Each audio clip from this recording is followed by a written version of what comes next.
Benvenuti tifosi del Napoli. Mettete mi piace al video e iscrivetevi al canale per rimanere aggiornati sulle notizie del Napoli. Forza Napoli! Sono molto felice e motivato di iniziare questa avventura.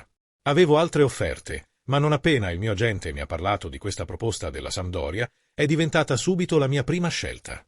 Perché la storia del club parla da sé. Questo è il motivo principale per cui sono qui. Voglio far parte di questa storia e cercare di raggiungere qualcosa di importante, insieme ai miei compagni e all'allenatore. Lorenzo Insigne si è presentato così ai suoi nuovi tifosi, poco dopo aver firmato un contratto che lo legherà alla Sampdoria fino al 20 giugno 2027, con un'opzione di rinnovo condizionato fino al 2028, come spiegato dal club sudafricano in un comunicato.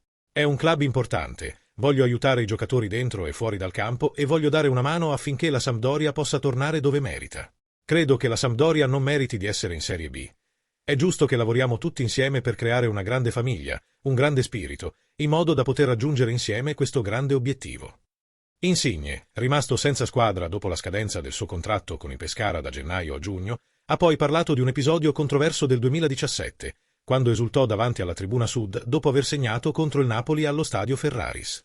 Giocare in questo stadio non è mai stato facile, l'adrenalina è sempre un po' più alta rispetto ad altri stadi. Il mio gesto non è stato irrispettoso, ha dichiarato. Voglio dire ai tifosi di starmi vicino, ma soprattutto alla squadra, perché se indosso questa maglia ora, la indosserò con orgoglio, perché è una maglia importante, una maglia che ha un grande peso, e cercherò fino all'ultimo minuto di ogni partita di dare tutto in campo per regalare tante soddisfazioni ai tifosi, perché sono un gruppo di supporto fantastico.